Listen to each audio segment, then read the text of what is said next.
কৃষির যদি উন্নতি হয় দেশের উন্নতি হবে। এই সরকার বিশ্বাস করে কৃষক তার উৎপাদিত পণ্যের ন্যায্য দাম যদি উপভোগ করতে পারে তাহলে কৃষকের অর্থনীতি উন্নতি হবে। ৭৫% মানুষের অর্থনীতি উন্নয়ন হলে স্বাভাবিক দেশের অর্থনীতি উন্নয়ন হবে। এ দেশ কৃষি প্রধান দেশ, এখানে 12 মাসেই ফসল ফলে। সুতরাং আগামী দিনের অর্থনীতি মূল চালিকা শক্তি হিসাবে কৃষিকে শক্তিশালী করার জন্য এই সরকার বদ্ধপরিকর। এইভাবেই এই সরকার এগিয়ে যাচ্ছে।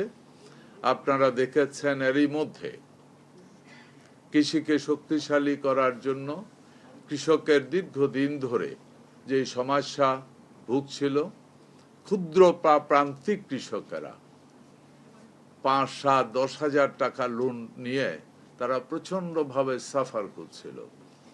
সরকার ক্ষমতায় আসার খুব কম সময়ের মধ্যে এই ক্ষুদ্র এবং প্রান্তিক কৃষকদের 10,000 টাকা মওকুফ করে দিয়েছে এবং এই মওকুফের অর্থ এই নয় ব্যাংকে ক্ষতিগ্রস্ত করেছে।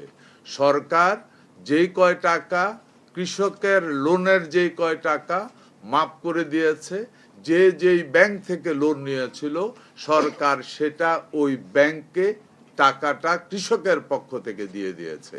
তার মানে এই প্রথম কৃষকের লোন মাফ করেছে, ওই ব্যাংকের যেই ব্যাংক থেকে লোন নিয়েছে ওই ব্যাংকের সমপরিমাণ টাকা সরকার পৌঁছে দিয়েছে।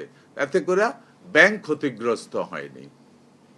একই সাথে ফ্যামিলি কার্ড থেকে শুরু করে কৃষক কার্ড, খাল খনন কর্মসূচি, এই খাল খনন দীর্ঘদিন ধরে খাল খনন বন্ধ ছিল।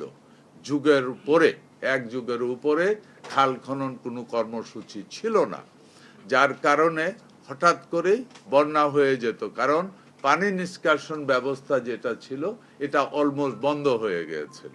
আমরা এবার থেকে বাংলাদেশের যত খাল আছে 5 বছর মেয়াদি পরিকল্পনা নিয়েছে। প্রত্যেক বছরে, এই বছরে আপনারা জানেন আমি এগ্রিকালচার মিনিস্ট্রির সাথেও আমার দায়িত্ব আছে। এগ্রিকালচার মিনিস্ট্রির পক্ষ থেকে এবং অন্যান্য ডিপার্টমেন্টের যার ভাগে যত খাল পড়েছিল, গুড নিউজ হলো এগ্রিকালচার মিনিস্ট্রিও যেই পরিমাণ দায়িত্ব পড়েছিল এই বছরে তার প্রায় 90% কাজ শেষ করে ফেলেছে।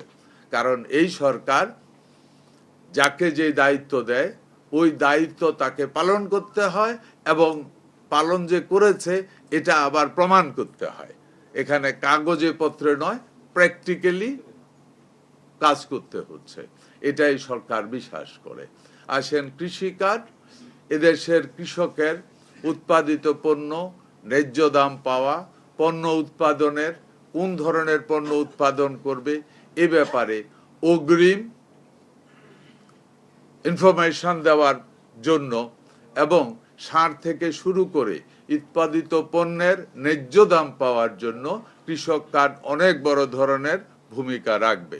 এরই মধ্যে আমরা কৃষি কার্ডের কাজ দ্রুত গতিতে এগিয়ে চলছে।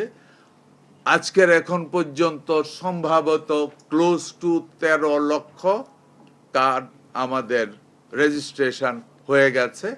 আমরা 3 বছর মেয়াদি যে পরিকল্পনা ছিল সরকার চেষ্টা করছে, কাজ করছে, ইনশাআল্লাহ হয়ে যাবে।